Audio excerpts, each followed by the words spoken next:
Tapi dia peliknya Allah Subhanahu Wa Taala, fafiru ila Allah, lari kepada Allah. Itu dia. Maksud kita kena bekerja kepada Allah Subhanahu Wa Taala, menjadi hamba Allah Subhanahu Wa Taala. Itulah perbezaan konsep hamba kepada Tuhan dan menjadi hamba kepada manusia. Hamba kepada nafsu, hamba kepada harta. Hamba Allah Subhanahu Wa Taala adalah satu kemerdekaan yang mutlak. Dia berbuat apa sahaja, dia mengharapkan kepada Allah Subhanahu Wa Taala. Bekerja kamu, lari.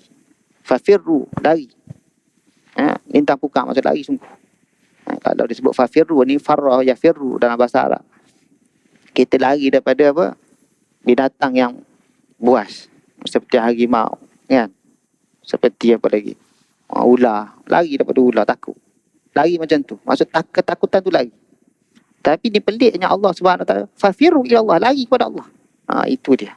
Maksud kita kena bekerja kepada Allah Subhanahu Wa Taala, menjadi hamba Allah Subhanahu Wa Taala. Itulah perbezaan konsep hamba kepada Tuhan dan menjadi hamba kepada manusia. Hamba kepada nafsu, hamba kepada harta. Hamba Allah Subhanahu Wa Taala adalah satu kemerdekaan yang mutlak. Dia berbuat apa sahaja, dia mengharapkan kepada Allah Subhanahu Wa Taala. Dia mengikut apa yang ditunjukkan oleh Allah Subhanahu Wa Taala yang termaktub dalam Al-Quran dan juga termaktub dalam hadis-hadis Nabi SAW. Berbezanya di antara hamba menjadi hamba Allah Subhanahu Wa Taala, menjadi hamba manusia ini. Menjadi hamba kepada manusia ini adalah satu penghinaan. Hina kita jadi hamba kepada manusia. Kalau Allah seorang itu duduk dalam penjara pun, terasa terhina. Kalau dia buat bekerja buruh di buruh binaan contohnya, memang terasalah kalau kadang tu dia perintah ditengking, dimarah, tidak ada kebebasan untuk melakukan. Itulah perhambaan, bentuk-bentuk perhambaan yang menjadi kepada manusia itu sendiri. Tapi menjadi hamba Allah Subhanahu Wa Taala, Allah memanggil kepada kita, mana hamba-Ku yang mahu memohon kepada Aku? Siapakah yang berdosa mahu meminta ampun kepadaku? Siapa yang tiada pakaian mahu meminta kepada Aku pakaian? Siapa yang tiada makanan meminta kepadaku untuk Aku memberikan pakaian? Itu Allah Subhanahu Wa Taala. Allah suka kepada hamba-Nya yang bekerja, berjumpa dengannya, bermunajat kepadanya. Itulah kemuliaan yang mutlak yang manusia perlu jadi, adalah menjadi hamba Allah Subhanahu Wa Taala, bukan menjadi hamba kepada manusia, menjadi hamba kepada harta. Bila kita menjadi hamba kepada harta, kita akan musnah. Sebab harta itu akan musnah. Kita kejar sehinggalah kita musnahkan diri kita. Kita habiskan masa kita untuk mendapatkan harta. Kita kejar harta, kita kejar. Umur kita habis, dah tua pun kejar harta juga. Cari harta, cari pangkat. Itu perhambaan yang tidak ada memberi kesan kita di akhirat sana. Mungkin di dunia dia dapat apa yang dia dapat, tetapi dia penat lelah. Itu tidak memberikan kekuatan dia tua dah habis dah. Kekuatan dia tak ada. Oleh itu menjadi hamba di dunia ini bukan kepada hamba Allah, kepada Allah Subhanahu Wa Taala. Termasuklah kita katakan duduk penjara pun, kita akan rasa terhina, tidak bebas kita melakukan. Begitulah seekor burung yang duduk dalam sangkar. Tidak ada kebebasan. Dia nak bergerak, nak terbang. Dia nak terbang, tapi tak boleh terbang. Begitu juga binatang-binatang yang diletak dalam sangkar tidak boleh bergerak. Kebebasan itu dihadkan. Begitu juga orang yang duduk dalam penjara. Itulah satu penghinaan. Apabila kita dipenjarakan, kita tidak dimerdekakan. Tapi menjadi hamba Allah Subhanahu Wa Taala. Kata Al-Fudail bin Iyad dalam kitab dia Asy-Syifa bi Ta'rifi Huquqil Mustafa. Beliau mengatakan, mimma zadani syarafan wa izza wa kittu bi ahmusi atau thuraya. Wa kittu bi ahmusi atau thuraya dukhuli tahta qawlika ya ibadi wa an sayyarta ahmada li nabiyya. Menyebabkan aku rasa megah, aku rasa mulia, syarafah. Mimma zadani syarafah, menambahkan aku kemuliaan aku ni. Aku jadi mulia sebab apa? Aku seorang manusia yang mulia ni sebab apa? Mimma zadani, menyebabkan aku ni rasa mulia. Menyebabkan aku jadi izzan. Aku ni bagus. baik. Sebab apa? Wakitu bi ahmusi atau thuraya. Hampir-hampir tapak kaki aku ini memijak bintang Suraya. Bintang Suraya ini dari konsep persepsi dalam bahasa Arab itu bintang yang paling jauh, yang orang yang mahu pergi itu. Bintang yang diinginkan, tempat yang mulia lah. Jadi apabila dikata apa, wakitu bi ahmusi atau Suraya, hampir-hampir tapak kaki memijak bintang Suraya. Bagaimana keadaan orang yang dapat pijak bulan? Bukan bintang, kita bulan. Orang dapat pergi bulan, dapat pijak bulan. Apa rasa dia? Rasa hebat, dia dapat pergi sana jauh. Tu bulan yang dekat. Belum bintang yang jauh. Bintang yang paling hampir dengan kita adalah 4 tahun cahaya. 4 tahun cahaya. Paling dekat dengan bumi 4 tahun cahaya. Bintang yang paling dekat, tak tahulah yang jauh-jauh tu. Ya, beratus-ratus ribu, beratus ribu cahaya. Bukan kita cerita tahun kita ni, tahun cahaya, kelajuan cahaya. Kelajuan cahaya ini lebih kurang 1 second, lebih kurang perjalanan dia berapa kali 300 lebih, tak silap saya lah. Saya lupa dia punya tu, ada nombor-nombor dia. 300,000 kilometer 1 second kelajuan cahaya. Itu dia boleh mengelilingi bumi lebih kurang 18 kali, tak silap saya lah gitu. Kalau salah beritahu, saya dulu lupa dah. Boleh pusing bumi dalam 1 second. Cahaya tu boleh pusing bumi. Kelajuan cahaya daripada cahaya matahari sampai ke muka bumi 8 minit. Matahari ke bumi 8 minit. Itu matahari yang dekat dengan kita. Ini kan bintang yang paling dekat dengan kita 4 tahun. Cahaya tu, kita sampai ke bintang tu 4 tahun. Maksud cahaya yang kita lihat itu adalah 4 tahun yang lalu. Itu maksud dia. Cahaya yang kita nampak sebab baru dapat sampai kepada kita cahaya. Cahaya bintang itu 4 tahun yang lalu, lebih kurang 4 tahun. Dan ada banyak lagi, berpuluh-puluh tahun, beribu tahun, ratus ribu tahun. Jauhnya bintang itu. Kalau dah dapat pijak bintang itu, kita rasa hebat. Kita rasa hebat. Inilah kemuliaan manusia, rasa mulia, rasa hebat manusia itu. Apakah yang menyebab betul-betul menjadi hebat itu? Duhuli tahta qaulika ya ibadi. Masukku dalam firmanmu. Tahta qaulika ya ibadi. Firmanmu wahai Tuhan. Ya ibadiyalladzina asrafu ala anfusihim la taqnatu min rahmatillah. Wahai hamba-hambaku. Ya ibadi. Janganlah kamu berputus asa. La taqnatu min rahmatillah. Jangan kamu berputus asa dengan rahmat Allah Subhanahu Wa Taala. Itulah menyebabkan kita rasa rasa mulia, rasa hebat. So kita emosi kita tertekan. Jiwa kita terpenjara. Stres hidup kita. Kita buat kerja sana dari pagi sampai ke malam, kita buat kerja sana, pergi sana, kerja sana, memikirkan masalah kita. Untuk anak-anak kita, untuk keluarga kita, untuk dunia, untuk masyarakat, untuk negara. Jadi hati kita ni, jiwa kita ni macam terpenjara. Tak dapat buat apa yang lain. Masalah banyak. Allah kata apa? La taqnatu min rahmatillah. Allah kata apa? Jangan putus asa dengan rahmat Allah Ta'ala. Itu dia, Allah berikan kebebasan kepada kita. Jangan kamu putus asa, kamu relax. Itu Allah Subhanahu Wa Ta'ala.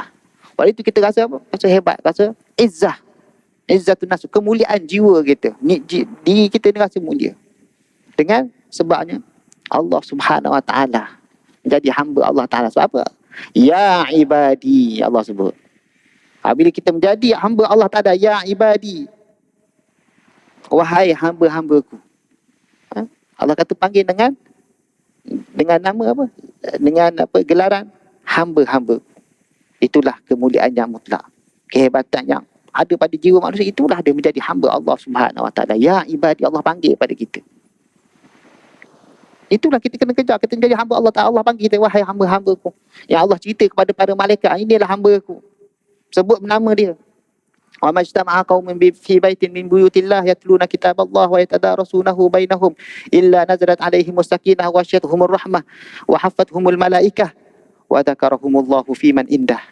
Wa majtama'a qaumun, tidaklah berkumpul suatu kaum itu di rumah-rumah Allah. Ini masjid, di surau-surau, di masjid kita sedang berkumpul ni. Kita sekarang berkumpul dengan kita sekarang ni. Apa dia? yatluna kitaballah wa yatadarasunahu bainahum. Membaca ayat-ayat suci Al-Quran. Bertadarus. Tadarus bukan maksud kita tadarus baca pusing baca Al-Quran. Tadarus kita tu tadarus belajar Al-Quran. Sekarang lah ceramah ni. Kuliah kita maghrib belajar dah tu. Kita memahami apa yang terdapat dalam Al-Quran dan sunnah Nabi SAW. Yatadarasunahu bainahum. Bertadarus. Belajar. Apa dia? Allah kata apa? Illa nazalat alaihimus sakinah. Tidak lain dan tidak bukan akan turun kepada mereka ini yang duduk dalam rumah Allah Subhanahu Wa Taala. Diturunkan sakinah, ketenangan. Kita tenang. Wa ghasyiyatuhumur rahmah. Allah berikan rahmatnya. Allah turunkan rahmat Allah Subhanahu Wa Taala. Rahmat Allah. Sayang. Kalau kita sayang ni, kita gambarkan sayang. Sayang kita dengan anak kita, sayang kita dengan binatang. Ni sayangnya Allah, rahmatnya Allah Subhanahu Wa Taala kepada kita. Lebih daripada itu. Kau sayang kita dengan kereta kita. Kalau kita sayang kereta macam mana? Orang lelaki lah. Orang perempuan dia tak balas. Orang lelaki. Kereta. Kereta main sedih. Ada? BMW. Kereta besar lah. Kereta kecil. Ya juga. Asia. Kereta kilat habis. Tambah dia apa ni. Apa dia apa panggil. Macam-macam buat dekat kereta tu. Nak jaga kereta tu. Sayang kepada kereta. Kalau Allah sayang kepada kita, agak-agak macam mana Allah Ta'ala beri kepada kita. Allah berikan rahmat kepada mereka. Bukan kita nampak. Allah beri rahmat dia, besar lah rahmat tu. Kita kena gambarkan macam tu. Kalau rahmat kita kepada anak kita, kepada mak ayah kita, enggak? Macam mana keadaan? Kalau dengan anak kita, sayang kita dengan anak kita, macam mana kita buat? Sayang kita kepada cucu kita, macam mana keadaan? Ni Allah Subhanahu Wa Ta'ala rahmatkan kepada kita. Wa ghasyiyatuhumur rahmah. Allah turunkan rahmat. Orang yang duduk dalam rumah Allah Subhanahu Wa Ta'ala menjadi hamba Allah Ta'ala ini. Wa ghasyiyatuhumur rahmah. Wa haffathumul malaikah. Para malaikat ini mengelubungkan dengan sayap-sayapnya. Sayap malaikat. Kan? Malaikat ni banyak macam sayap. Ada 2 sayap, ada 3 sayap, ada 4 sayap. Bukan saya tengok, saya tak pernah tengok malaikat. Jangan kata pula saya ni tengok malaikat, tak pernah tengok malaikat. Terkejut saya tengok malaikat. Dan cerita filem ada lah. Itu gambaran mereka sahaja. Saya tak pernah tengok malaikat. Tapi Allah sebut. Bukan saya sebut, Allah Ta'ala sebut. Masna wa thulatha wa ruba' yazidu fil yazidu fil khalqi ma yasha. Macam ni. Uli ajnihatin masna wa thulatha wa ruba'. Macam ayat mula dia. Para malaikat itu ada uli ajnihah. Ada sayap. Ajnihah ni sayap. Ada sayap-sayap. Masna ada 2 sayap. Wa thulath ada 3 sayap. Ada 4 sayap. Tu gambaran terhadap malaikat itu ada sayap-sayap. Tapi tak nampak lah, kita tak nampak. Tapi sayap dia, seakan-akan Allah Ta'ala menunjukkan bahawa mereka sedang duduk menonton kita. Berdoa kepada kita. Itu dia. Para malaikat bila duduk dengan kita, tengok kita ni belajar. Duduk dalam rumah Allah Subhanahu Wa Ta'ala, melihat kita. Macam kita sedang duduk dalam stadium. Tengah main bola, kita main bola, orang tengok kita tak? Macam mana? Semangat. Oleh-oleh lah kan. Bukan oleh kan. Kita semangat kita. Harimau Malaya. Kita rasa apa? Rasa semua hebat kita nak perjuangkan negara kita. Negara kita, meletakkan nama negara kita. Tak? Ini kan kita dengan Allah Subhanahu Wa Ta'ala. Dengan Allah Subhanahu Wa Ta'ala. Rumah Allah tanpa ada malaikat. Berdoa kepada kita. Doa kepada orang tu. Mintakan keampunan. Itu tugas pada malaikat. Kemudian apa yang penting adalah wa dzakarahumullahu fi man indah. Allah sebutkan nama mereka ini. Wa dzakarahumullah, dan Allah sebutkan mereka ini duduk dalam rumah Allah Subhanahu Wa Ta'ala sedang berzikir, sedang belajar tadi. Dan tadarus belajar itu. Allah sebut wa dzakarahumullahu fi man indah. Allah Subhanahu sebut ni fulan. Fulan. Kan? Sebut nama orang tu. Tak rasa gembira kepada kita. Itulah kita menjadi hamba Allah Subhanahu Wa Ta'ala. Hamba ku. Tengoklah hamba ku ini sedang duduk di rumah Allah Subhanahu sedang belajar. Tengoklah hamba aku ini sedang membaca Al-Quran. Tengoklah hamba aku ini. Allah sebut hamba. Seperti mana Allah sebutkan kepada para nabi. Bila mengangkat mereka, disebutkan nama hamba. Itulah Allah Subhanahu Wa Ta'ala kepada kita. Menjadi hamba Allah. Kita kejar, cari menjadi hamba Allah. Allah panggil kita, sebut nama kita di depan para malaikat. Hamba ku ini. Ini hamba ku ini. Allah sebut dalam Quran banyak. Wadhkur abdana Ayyub. Kami ceritakan hamba kami Ayub. Hamba kami maksudnya apa? Nabi Ayub alaihi salam. Hamba kami, Allah hamba kami, tak sebut kekasih kami, tak ada rasul kami, nabi kami, tak, Allah hamba kami. Nak mengangkatkan martabat seorang nabi itu. Sehingga ke Nabi kita SAW, bila nak diangkat ke Mi'raj, Isra' dan Mi'raj itu, Allah sebut hamba. Subhanalladzi asra bi'abdihi lailan minal masjidil haram ilal masjidil aqsa alladzi barakna haulahu linuriyahu min ayatina. Maha suci Allah Subhanahu wa taala yang menjalankan hamba-hambanya. Yang menjalankan hambanya, bukan hamba-hamba, hambanya.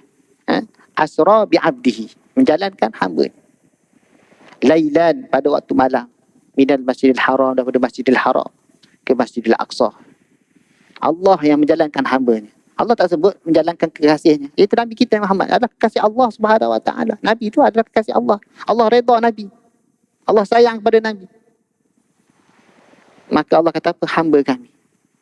Abdi, ya, asra bi abdihi. Menjalankan hambanya. Allah sebut hamba. Siapa nak mengangkatkan martabat dia ni di sisi Allah Subhanahu wa taala, Allah angkat. Nabi kita Nabi Muhammad sallallahu alaihi wasallam angkat dengan nama Nabi. Dengan nama hamba itu sendiri, dengan pangkat hamba. Itulah kemuliaan manusia yang sebenar.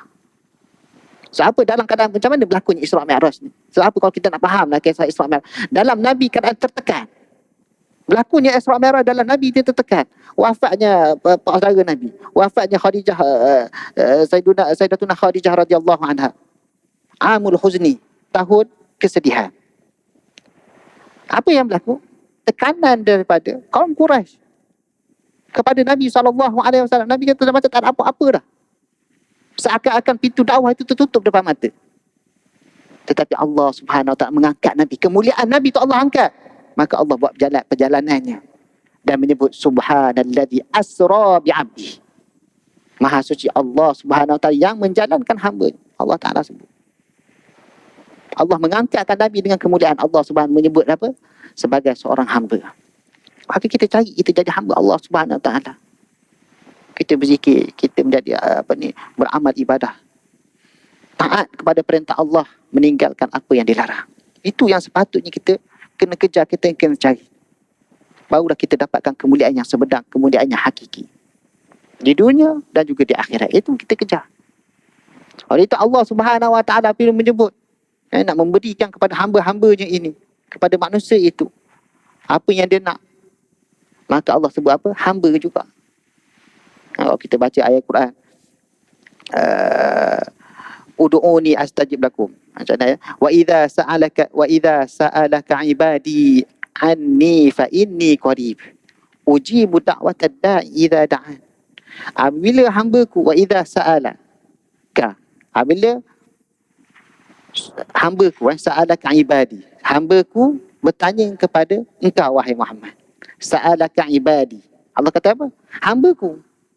Wa idza sa'alaka ibadi, hambaku bertanya kepada engkau wahai Muhammad. Ani, tentang aku.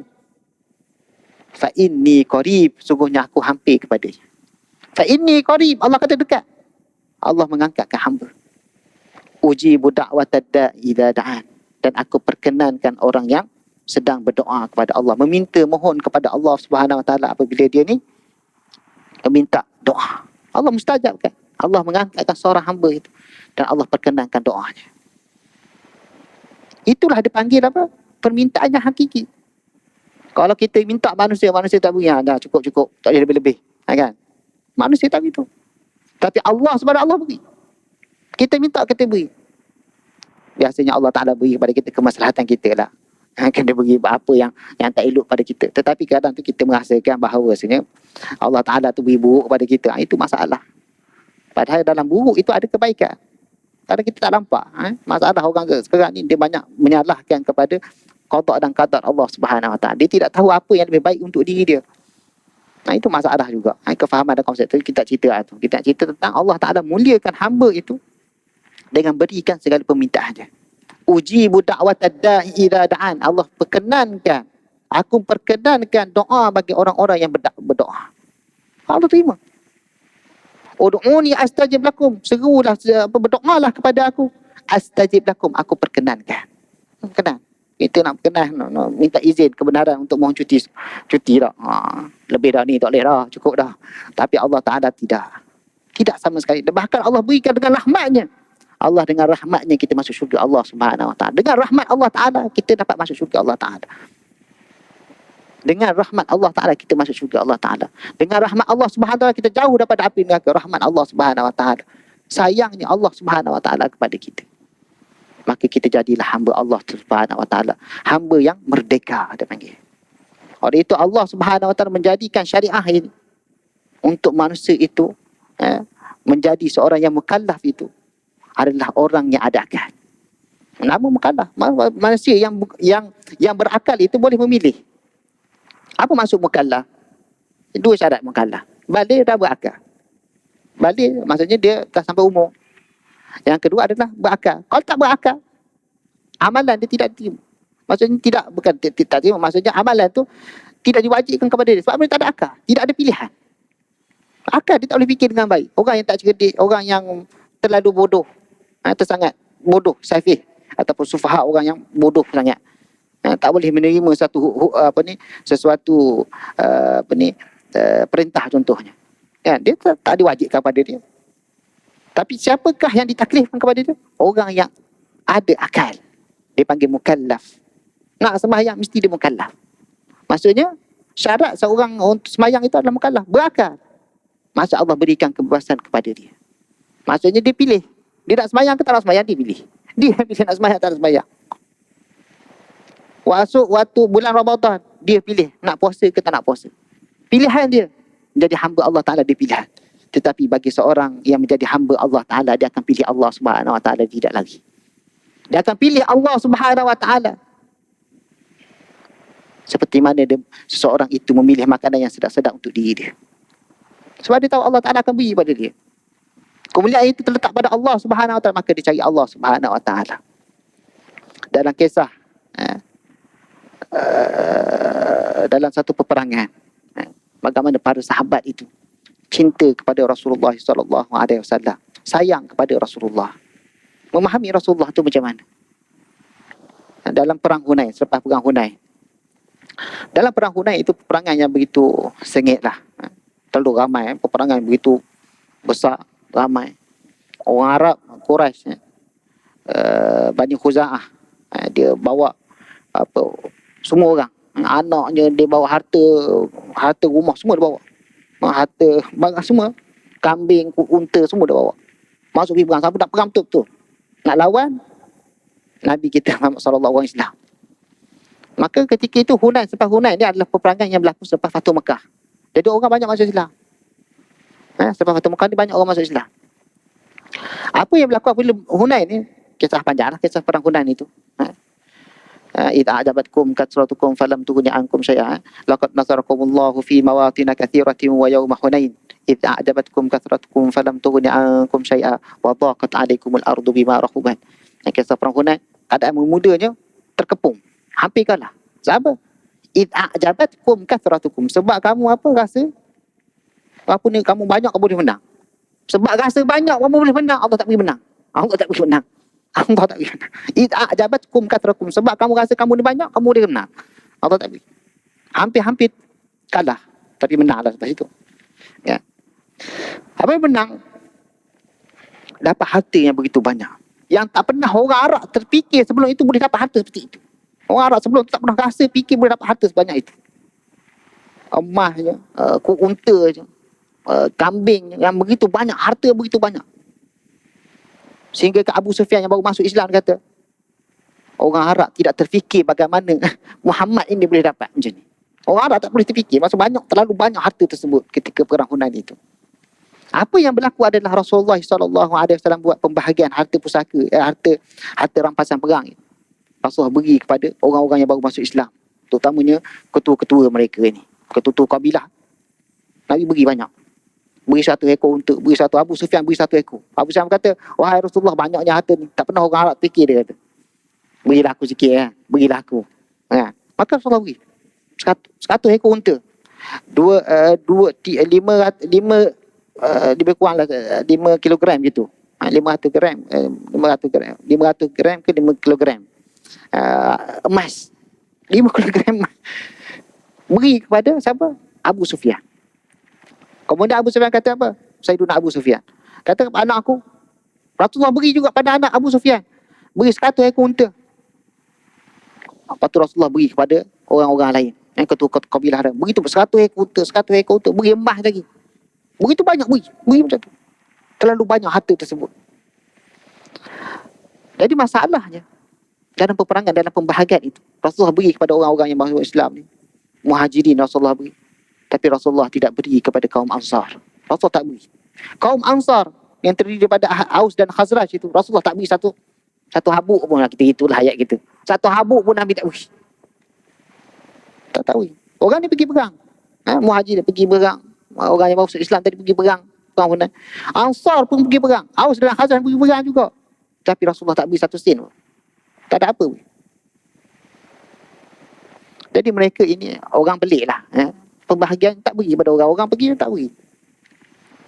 Jadi orang yang melihat itu memanglah rasa pelik. Tapi yang peliknya orang yang merasa. Itu Ansar sendiri. Kaum Ansar sendiri terasa. Kan? Rasulullah tak beri dia kata. Orang lain beri banyak. Rasulullah dah tu dah dia kata. Rasulullah dah teringat dia punya kaum dia. Kaum Quraisy dulu dia kata. Ya, kabilah dia dulu. Begitu pula. Hadis ini dah ada yang sahih. Hadis yang sahih. Bukan saya cerita. Saya cerita kisah sirah itu sendiri. Jadi apabila Rasulullah dah beri kepada kaum semua ni, Ansar datang. Sa'ad bin Ubadah datang kepada Nabi. Ya Rasulullah. Tanya kepada Rasulullah. Sungguhnya kaum aku melihat apa yang kamu bahagikan dengan harta-harta ini. Kan? Maka Rasulullah dengar cakap Sa'ad bin Ubadah ini yang merupakan wakil kepada kaum Ansar ini, Aus dan Khazraj ini. Rasulullah tanya dia, sebab wakil ni orang hebat lah, nak jumpa wakil tak? Wakil ni mesti orang yang ada sifat diplomasi, pandai cakap, tahu nak cakap apa. Maksudnya orang cerdik lah. Nak jumpa Rasulullah bercakap tu, mesti cerdik lah maksudnya. Jumpa wahai Rasulullah. Maka Rasulullah kata apa? Wahai Ubadah, apa? Kamu faham tak? Nabi tanya kepada wahai Ubadah, apa pendapat kamu? Wahai Sa'ad, apa pendapat kamu aku begini macam ni? Nak tengok faham tak Abu Sa'ad ni? Wahai Rasulullah, ma'ana illam ru'un min qaumi. Kata Sa'ad bin Ubadah. Wahai Rasulullah, aku tidak lain dan tidak bukan melainkan aku daripada kaum aku. Ya, terasa. Kaum aku tak dapat harta, aku pun tak dapat harta. Yang terasa. Manusia ni terasa. Begitulah sifat manusia. Begitulah sifat manusia. Seperti Abu Sufyan tadi. Memanglah dia masuk Islam, dia minta dengan Nabi harta. Jangan pula kata, wah apa nak masuk Islam. Ikhlas dah Islam. Tak, bukan masalah itu. Bukan masalah ikhlas tak ikhlas nak Islam ni. Kita ni buat ikhlas, kena ikhlas. Kita masuk Islam ni ikhlas. Bukan masalah ikhlas tak ikhlas. Abu Sufyan masuk Islam, dia minta kepada Nabi, wahai Rasulullah, harta tu aku nak.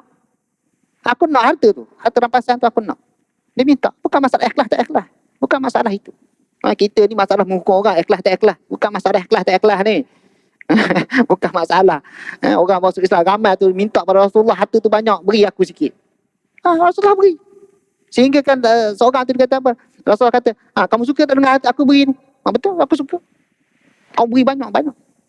Suka, seronok dengan harta yang dia dapat. Yalah, harta mana? 100 ekor unta. 100 ekor unta macam dapat BMW lah. Mercedes 100 biji Mercedes tu ada. Rumah besar. 100 ekor unta zaman itu. Dengan emas yang dia beri. Rasulullah beri. Memang rasa seronok. Jangan pula kita kata hukum ikhlas. Kita ni manusia ni suka ikhlas tak ikhlas. Sa'ad bin Ubadah, jangan pula kata kawan Ansar tu tak ikhlas. Bukan masalah ikhlas tak ikhlas. Jangan kita masalah ikhlas tak ikhlas. Bukan masalah itu. Bukan masalah ikhlas tak ikhlas. Manusia ni ikhlas. Tapi dia nak faham daripada Rasulullah. Sa'ad bin Ubadah tanya kepada Rasulullah, aku adik, kau rasa macam kaum aku juga. Sebab pembahagian kamu beri. Tak beri kepada mereka. Sebab mereka tak beri. Bila Sa'ad kata aku ma'anam illam ru'un min qaumi, tidak lain dan tidak bukan ada aku daripada kaum aku sendiri. Maka kata Rasulullah, kau panggil lah kaum Ansar datang sini. Kita bincang. Tu Rasulullah syura, Rasulullah syura bincang. Apa masalahnya tak faham ni? Tak faham lagi. Apa masalah? Panggil semua. Maka panggil semua, kumpul semua. Apabila dah berkumpul itu, maka Rasulullah tanya. Nabi memuji Allah Ta'ala. Memuji Allah Subhanahu Wa Ta'ala. Ialah biasa. Seperti mana Rasulullah nak bercakap, mesti memuji Allah Subhanahu Wa Ta'ala. Maka berkata, ya ma'syaral Ansar, wahai kaum Ansar sekalian, apa pendapat kamu? Kan? Maka mereka berkata, falillahi wa rasuluhu al-man wal fadl. Kaum Ansar semua kata, wahai Rasulullah, Sungguhnya segala kelebihan itu, anugerah itu untuk Allah dan Rasulnya. Oh, tak nak bercakap dua orang ni. Segar dengan Rasulullah ni, segar, malu. Nak cakap malu. Ya. Maka mereka bercakap.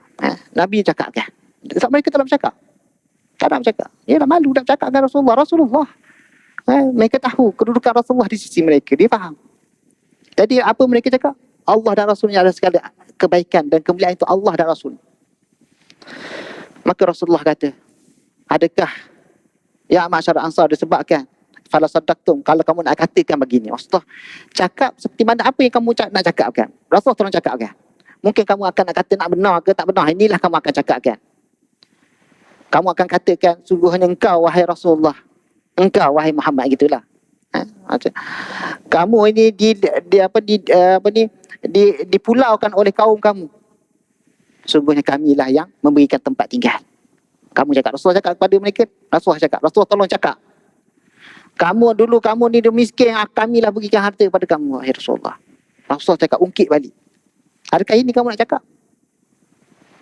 Maka kaum Ansar kata apa? Falillahil man wal fadl. Tak ada cakap seorang pun, tak bincang ni. Maka apabila begitu Rasulullah tengok, ya masyarakat Ansar, wahai kaum Ansar sekalian, sesungguhnya harta ini lu'a'ati minad dunya, aku berikan harta ini yang merupakan harta remeh dunia ini. Lu'a'ati minad lu'a'ah, satu perkara yang remeh dunia. Tidak ada apa di sisi Allah dan Rasul, tak ada apa. Dunia tak ada apa. Lu'a'ati minad dunya, ni harta rampasan sikit je. Aku berikan kepada mereka liyu'allifa qulubahum, untuk menjinakkan hati mereka. Aku beri kau ni orang ni aku supaya hati mereka dijinakkan. Wa wakaltukum ila islamikum, aku wakilkan kepada kamu Islam kamu. Islam yang ada pada kamu aku wakilkan, tak ada, aku tak beri. Aku beri kepada mereka supaya mereka masuk Islam, duduk berjinak dengan Islam. Tapi aku wakil kepada kamu adalah Islam kamu, sebab kamu ni Islam lah, aku tak beri. Atardaun, ada kamu reda? Nabi tanya, kamu reda tak dengar aku buat ni? Sesungguhnya manusia itu pulang, orang yang diberikan harta-harta tadi pulang. Ayyadhaban nasu bisyati wal ba'ir, pulang bawa kambing, bawa unta, bawa pulang. Kambing dan unta itu. Bisyati wal ba'ir, bawa pulang kambing, unta. Bawa kereta Mercedes besar, bawa kereta. Harta banyak, emas besar tak. Gelang emas semua, bawa. Bisyati wal ba'ir, bawa pulang. Ayyadhaban nasu bisyati wal ba'ir, orang bawa pulang kambing, bawa pulang unta.